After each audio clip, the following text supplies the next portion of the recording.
gonna show you a totally cool knife. The color is kind of gay, but this is a really good, awesome knife. Like, it says master cutlery.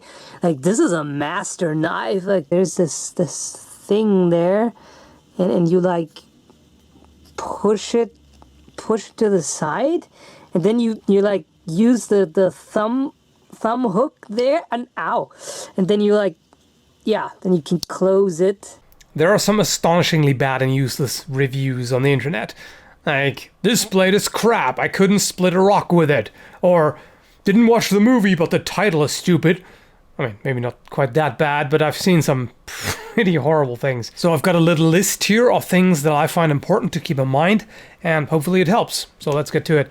First off, it's important to pick an appropriate background and good lighting. So for example, if you're reviewing a knife, ideally don't do it on a cluttered desk where you have all kinds of crap lying around and the eye is just drawn to all kinds of other things. The camera maybe has trouble focusing on the thing that you're showing because there's so much else going on. There is such a thing as a too minimalist background. Like if you review something merely on a plain sheet of white paper, it's good contrast, but it doesn't look that good. So it's good to have something with a bit of texture. Like for example, if you have a wooden table, like there's a wood grain, or if some people do it on a piece of leather, for example, where you have the surface of the leather, which adds a little bit of something to it, but no overload, like no additional objects other than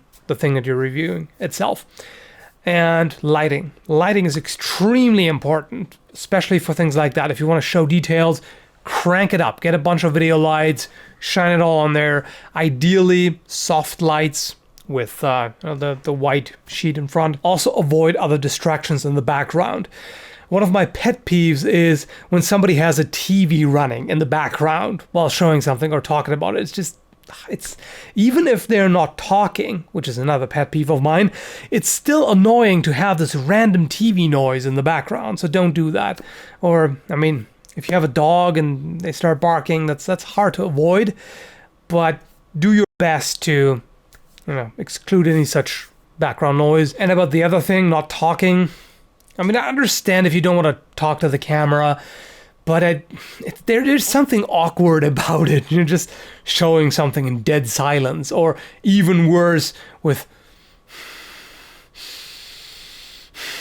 some weird breathing in the back. That's just instant close video. Get away from there. It's creepy. So don't do that, please. Anyway, the other thing is try to speak clearly. If you do, try to avoid mumbling. Don't be like, I got this knife here. That doesn't help anybody. And try to avoid all the ums and uhs. I know it's difficult at first.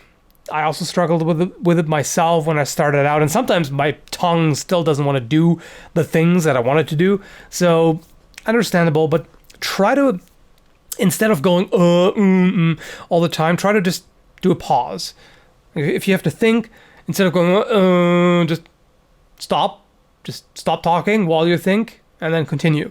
It's a lot better to have a break in there than the constant ums and ahs. Then get to the point.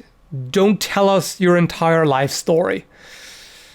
For example, if you're talking about a knife, so you start out with, so this was 2 weeks ago, I went to Walmart and I went in there, and then there was this fat screaming person, and there was a bunch of things, and the weather was crap, and it was raining, and my car didn't start up immediately, and then I did this, and the cashier gave me too much change, blah blah. No, just talk about the thing itself. Nobody wants to hear, well, actually that's not quite true. It is fine to ramble about your personal stories and what happened when you picked up this thing, what you did then, and it's fine, but not in a review. Like, you can do a story time video or anything else, rambling or whatever, but if you do a review, then please talk about the thing itself. Also, I mean, I understand it's tempting to go into like philosophy of usage and everything, and in some cases it's okay. I mean, in some cases it's good, but you can overdo it. You can talk way too much about what is appropriate to carry for EDC and how you do this in everyday life and that, which is only tangentially related to the thing. Sometimes I do it myself. A few comments about that, but try to keep it down, because that's really not the main thing that matters. At least in my opinion. Somebody else may have a different opinion, but I think it's better to be concise. So, next point. Try not to repeat things. It can be difficult sometimes, but if you just say basically the same thing, like reformulate it and restate it again and again, it doesn't really add anything. I know it's tempting to do that sometimes for emphasis, but it's not necessary. What you can do is a summary at the end. So like I've talked about, the pros are this, this, and this. The cons are this, this, and that. That's fine. That's actually quite a good thing to do. But not meanwhile, over and over again, the same thing. It can be difficult to catch it, but anyway. You know what I just did? It can be difficult. I don't need to say that. And especially I don't need to say that repeatedly. So just cut it out. So then you, very, very important, use actual arguments. Don't just say, I don't like it. That doesn't help anybody. For example, don't say, I don't like the blade. Why? Why don't you like the blade? Is there something wrong with it? Like, for example, is this the wrong blade shape, like the wrong cross-section for the kind of purpose that this item is advertised for? That's a perfectly good argument. For example, this edge is too thin. It chips easily. Things like that. Or instead of saying, this handle is too small, say, I have relatively large hands compared to my friends. Not me, just the hypothetical guy. And in my case, I can't cram my hand in between the guard and the pommel, or my pinky ends up resting on the pommel, or anything like that. That's a good thing to point out, as opposed to just, this sucks. However, it's perfectly fine to state your opinion if you make clear that it is your opinion. Like, I don't like the way this is shaped. Personal preference. It doesn't actually add anything of value to the review, but it's still okay to say it, because that may explain why you're less, for example, less enthusiastic about it than you could be. Things like that, that's fine. Be aware of what you know for sure. Don't jump to conclusions and make assertions and then thereby spread misinformation. So do your research beforehand. If you can't figure it out, then just say you don't know. Or don't say anything about it. That's fine. Also, don't wave it around too much. This is something that I'm guilty of frequently, because I talk with my hands. And if you hold something and you constantly gesture with your hands as you're talking, and people can't even see what the heck this is. It's just a shiny thing at this point. So it's better to force yourself to hold it in place for a bit, and then you can change position and, just slowly turn it. Slow is important. It's actually very easy, especially when you're operating the camera. It's easy to underestimate how slow you have to be. This also applies to filming scenery. If you turn the camera too quickly, it's not a good viewing experience, so take it slow.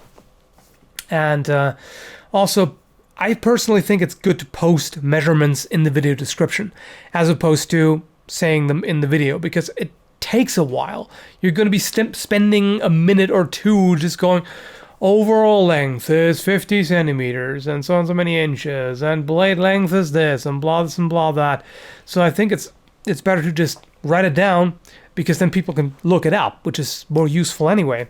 And you may have to remind your viewers that the video description even exists, because people often seem to forget about it, seem to be unaware of it, but just say, there, it's in the video description. And yeah, that's pretty much it. So also really important disclosure. If you have received a free review sample, let people know.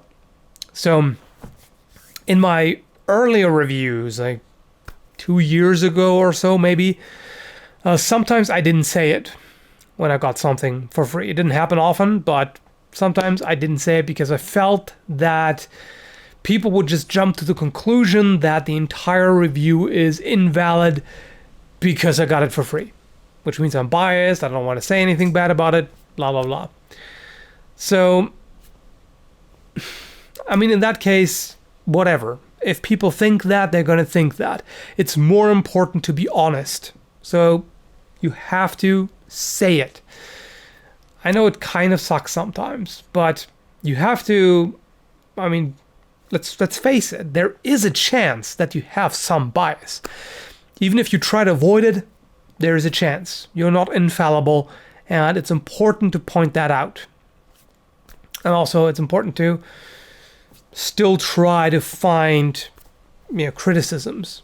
At the same time, not force them, of course. But either way, it is your responsibility as a reviewer to disclose whether you bought something with your own... Well, you don't have to mention it if you bought it with your own money. You have to mention it if you didn't, if you got it for free. Okay, and then please do not throw the term razor sharp around carelessly. There are way too many people who just call something razor sharp, even though that it's dull enough that you can drag it across your palm and it doesn't do anything. That's not sharp at all. That's dull or even blunt. So just test the sharpness. If you can shave hair, like the hair actually comes off as you do that, then it's shaving sharp. I personally don't like the term razor sharp because a razor is a very particular, unique kind of blade with its own kind of cross-section, very strong, hollow grind, paper-thin edge. It's a different thing, but whatever. If you want to use that, then at least make sure it actually shaves hair. Finally, appropriate test methods. If you want to test a sword, just don't walk up to an oak tree and swing it with all your might and just expect that to work. You're going to break it.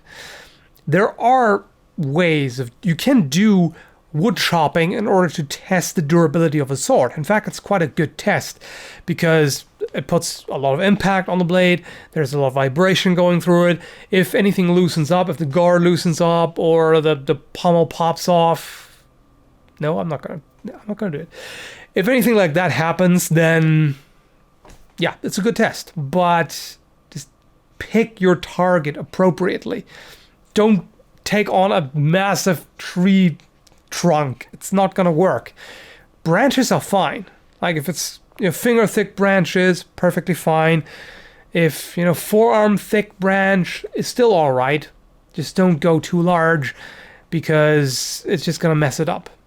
And yeah, that's pretty much it. So I hope you found it helpful. Thanks for watching, and good luck with any reviews you might be planning.